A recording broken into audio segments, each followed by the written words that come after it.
Namaste and welcome to this exciting episode of Sathology Debunking Mythology. भूमि गीत बहुत important top. एक भूमि देवी गीत गाती हैं और वो हंसती हैं, बोलती हैं कि इस पृथ्वी पे कितने सारे राजा आए हैं, सब ने सोचा कि मैं पृथ्वी पे शासन करूंगा और सब चले गए, एक भी नहीं बचा।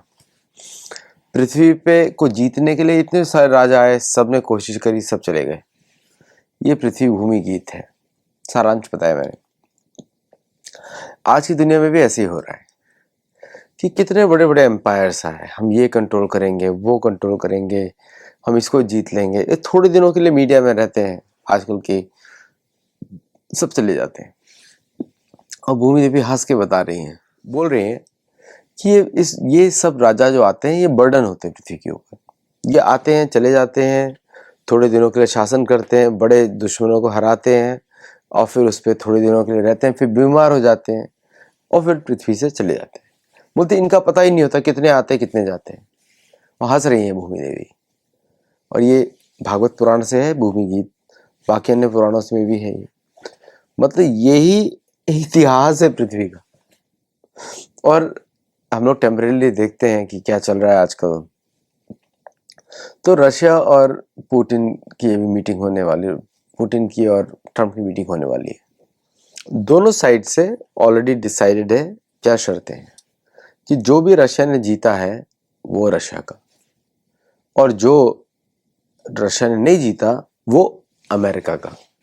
आप पूछेंगे ज़ेलेंस्की कहाँ गया? जमीन तो आप उसकी खा रहे हो ना, यूक्रेन की। यूक्रेन तो कभी इंडिपेंडेंट नेशन ही नहीं था, 91 में बना है। वो तो शुरू से रशिया का पार्ट था। क्या रूस दे देगा? नहीं देगा। वो यूएस का, वो रशिया का सबसे इंपॉर्टेंट पार्ट था, ग्रेन्स का। तो ये जो टॉक्स हैं ये फेल होने वाली है। अगर सक्सीड हुई तो इसका मतलब ये है कि टेम्परेरी ट्रूस होगा, टेम्परेरी। और टेम्परेरी का ट्रूस हुआ, अगर टेम्परेरी वहां पे सीजफायर हुआ, लेकिन वो लंबे समय तक नहीं चलने वाला है।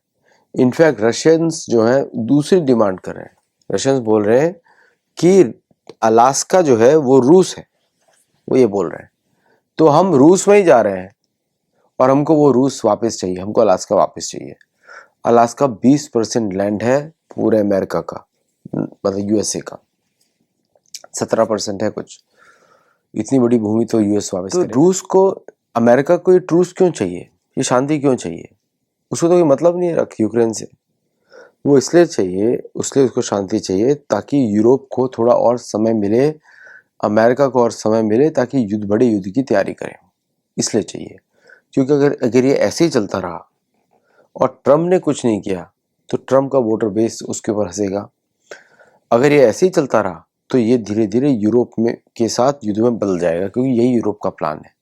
तो ट्रम्प बचाना चाहता है कि यूरोप युद्ध में ना कूदे। अगर यूरोप युद्ध में कूदेगा तो अमेरिकन वेपन्स नहीं खरीदेंगे, क्योंकि वो वेपन्स तभी खरीदेंगे जब तक शांति रहेगी। अमेरिकन वेपन्स जो युद्ध में यूज करने के लिए नहीं होते। अमेरिकन वेपन्स होते हैं अंकल सैम को खुश करने के लिए और युद्ध के पहले के लिए। जो भी परेशानी होती है वो युद्ध से पहले ही, अगर यूएस के वेपन्स होंगे तो यूएस के वेपन्स की रेपुटेशन बनाने के लिए अमेरिका वहां पे कुछ ना कुछ करता रहेगा। युद्ध के वेपन्स तो दूसरे देश बनाते हैं, भारत बनाता है, रशिया बनाता है, वो युद्ध के लिए होते हैं। अमेरिकन वेपन्स होते हैं दिखाने के लिए या फिर अमेरिका को रेवेन्यू देने के लिए, इसके लिए होते हैं। और बाकी इतनी वो कंडीशंस लगा देते हैं, कोई दूसरा यूज भी नहीं कर सकता। यहाँ तक कि उनकी सेना खुद की सेना यूज नहीं कर सकती। एमन अब्राहम्स टैंक सबको मालूम है, सिटिंग डक था पूरे यूक्रेन वॉर में, तो और ज़्यादा रेपुटेशन नहीं गिरा सकते वो। और मिसाइल्स भी नहीं सप्लाई करने के लिए। यूरोप के पास मिसाइल्स हैं, यूरोप के पास एडवांस सिस्टम, लेकिन यूरोप बेच नहीं सकता यूक्रेन को, उस पर अमेरिकन सैंक्शंस लगेंगे। अमेरिकन पूरा कंट्रोल करते हैं। उल्टा अमेरिका का प्रपोजल ये है कि आप हमारे एलाई हो और आपका रिस्पॉन्सिबिलिटी है अमेरिका में इन्वेस्ट। ऐसा कौन करता है, कौन देश करता है ऐसा? तो एक्चुअल टारगेट कुछ भी नहीं है। टारगेट क्या है? भारत। अगर रूस और रशिया की दोस्ती, रूस और यूके इसकी दोस्ती होती है, पीस होती है, then oil prices will increase. और अगर नहीं होती है, एग्जिस्टिंग नॉर्म्स चलते हैं, तब oil prices for India will be the same. तो कौन चाहेगा कि ऑयल प्राइसेस इंक्रीज हो? कोई भी नहीं चाहेगा। इसका मतलब कोई भी पीस नहीं चाहता Ukraine. Now people are used to it. Soldiers मर रहे हैं यूक्रेन के, रशिया के, लेकिन नोबडी वांट्स पीस। और यूरोपियन यूनियन तो बिल्कुल भी पीस नहीं चाहता, बिकॉज अगर पीस चाहेगा तो बाकी कंट्रीज यूरोप की युद्ध में उनको कूदना पड़ेगा, क्योंकि वो शुरू से वो डरे रहते हैं रशिया से। तो वो चाहते हैं कि रशिया पूरा ख़त्म हो जाए, पर पॉसिबिलिटी नहीं है कि रूस के प्रेसिडेंट को कोई खतरा हो, या तो ऐसा पॉसिबिलिटी शायद नहीं होगा। हम लोगों को कुछ पता नहीं, बट पॉसिबिलिटी ऐसा नहीं होगा, क्योंकि ये ऑफिशियल स्टेट विजिट है, स्टेट मीटिंग है। अगर न्यूट्रल साइड पे नहीं हो सकती, क्योंकि यूरोप ने बैन लगाया है यूरोप के ऊपर से फ्लाई करने के लिए, and that's why they have to go and meet in Alaska only, और the US president comes to Russia. ये पॉसिबिलिटी हो सकती है। If the US president comes to Russia, then also they can meeting can be arranged. But ये पहली round of meetings है, इसके दूसरी राउंड ऑफ मीटिंग्स होने वाली है। तो इस बार जो मीटिंग हुई है वो हुई है यूएस में, अगली मीटिंग होगी वो होगी रशिया में। सो ऐसा करके 2 मीटिंग्स प्लान है। नाउ भारत का क्या होगा? अभी भारत जो है ऑलरेडी भारत इस मीटिंग को देख रहा है। मोदी जी का इनिशिएटिव भी है, मोदी जी ने पीस की बात करी है। तो पीस से भारत को क्या फ़ायदा होगा? पीस से भारत को फ़ायदा होगा कि Bharat can continue the trade with the European union in a better way, जो भी उनका चल रहा है। प्लस अमेरिका, जो भारत की एयरलाइंस हैं, उनको बेनिफिट होगा, because Bharat has to fly around Ukraine for many other countries.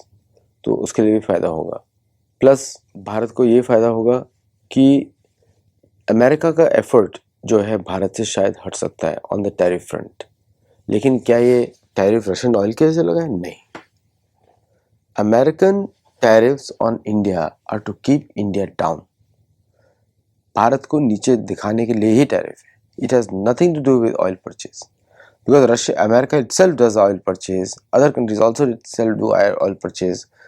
कुछ लगा कि शायद रशिया के लिए ये ट्रेड डील इम्पोर्टेंट है, अगर भारत पे प्रेशर डालेंगे तो रशिया भी बातचीत के लिए आएगा, लेकिन ऐसा नहीं है। भारत का स्टैंड इंडिपेंडेंट है। भारत ने बोला हम तो खरीदते रहेंगे based on the market prices, तो भारत अपना खरीदता रहेगा oil. Now important thing to notice here is the Indian arms industry, कि वो अभी उन्होंने तेजस MK2 के साथ डील साइन किया है, so that the Tejas MK1 ने का इंजन का डील साइन किया है, मोर 97 एडिशनल इंजन्स। भारत क्यों खरीद रहा है अमेरिका से इंजन्स एट दिस टाइम? क्योंकि पहले से प्री कॉन्ट्रैक्टेड डील है, और रशियन और अमेरिकन इंजन्स ऑलरेडी अप्रूव्ड है। एंड मोमेंट पे प्लान्स इंजन के चेंज नहीं किए जा सकते। Right now India is stuck. तो इंडिया को जी के प्रोडक्शन लाइंस पर ही डिपेंडेंट करना पड़ेगा, और प्रोडक्शन लाइंस चल रही है। सो प्रोडक्शन लाइंस चल रही हैं, इसका मतलब ये है कि now India has to continuously focus, क्योंकि अगर वो एक साल में 24 इंजन बनाते हैं या 25 इंजन बनाते हैं, India wants to make sure that all 200 engines are delivered that will power around 120 aircrafts. Bharat can also use domestic engines, लेकिन ऑलरेडी थ्रस्ट और other aspects have been program, तो इसलिए उसको उस तरह के इंजन्स पर ही डिपेंडेंट होना पड़ेगा। So this is the plan. Now coming to the other options which Bharat has on other weapons, क्या ये कॉन्फ्लिक्ट भारत की तरफ आ सकता है? ये कॉन्फ्लिक्ट भारत के साथ ऑलरेडी शुरू हो गया है, बिकॉज अमेरिका का पूरा अटेंशन है, अगर वहाँ पे पीस होती है तो Pakistan and India should flare up, तो पाकिस्तान को वेपन सप्लाई किए जाएंगे इन क्रिप्टो कॉइन्स। अब तो पाकिस्तान की ज़रूरत नहीं है, क्योंकि क्रिप्टो कॉइन्स कहीं तो यूज़ होने चाहिए। कैसे यूज़ होंगे? जब Pakistani crypto coins are used to buy defence items, तो ये it's a kick starting the crypto coin या stable coin based defence contracts, very dangerous president for the world. तो क्या पाकिस्तान क्रिप्टो में खरीदेगा प्लेन्स या इंजन्स का पे करेगा? पॉसिबिलिटी है। वो पैसा कहाँ से आएगा? American tax payer through crypto council. Pakistani crypto council. तो आज तो बड़ा दुखद दिन है, क्योंकि कितने लोग विभाजन में मारे गए, भारत के विभाजन में मारे गए। तो इन सब की आत्माओं के लिए जय श्री राम, दिवंगत आत्माओं के लिए। और अब ये समय है भारत के बारे में और आगे सोचने का। So keep watching, do subscribe, like, share. और कल मैं आपके साथ माय सिविलाइजेशन के बारे में बात करूंगा। नमस्ते एंड जय जगन्नाथ।